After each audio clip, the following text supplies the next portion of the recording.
السلام علیکم ملګرو. نن په دغه ویډیو کې د نسیم یوسفزي ژوند ته کتنه کوو.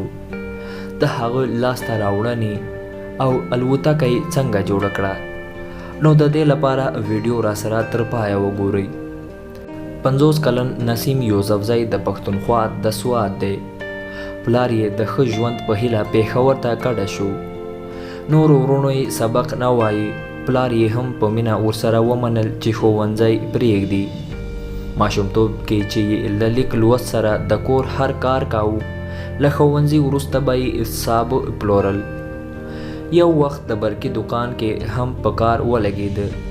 بیا یې له خیاط سره هم یو څه وخت شاګردي وکړه. وایي له ماشومتوب څخه یې انځورګري سره ډېره مینه درلوده.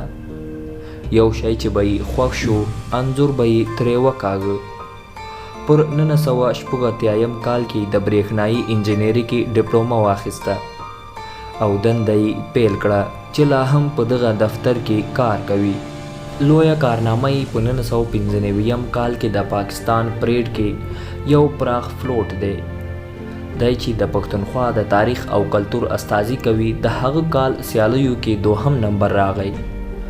په 2001 کال کې له کباړ څخه الوتکه جوړه کړه.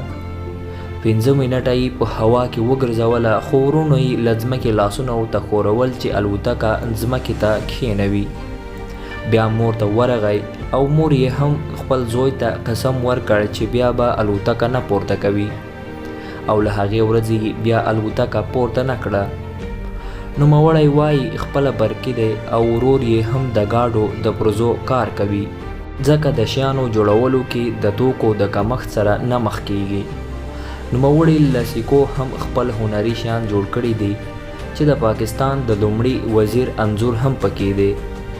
نسیم یوسفزي غواړي خپل هنري شیان راتلونکي کې د نندارتون په ډول نندارې ته وړاندې کړي.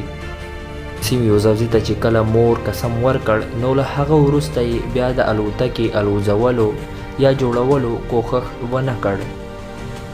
که تاسو زموږ ویډیو په اول ځل ګورئ، نو مهرباني وکړئ زموږ چینل سبسکرایب کړئ، ترڅو زموږ هره راتلونکې معلوماتي ویډیو تر ټولو نه مخکې تاسو ته ورسیږي.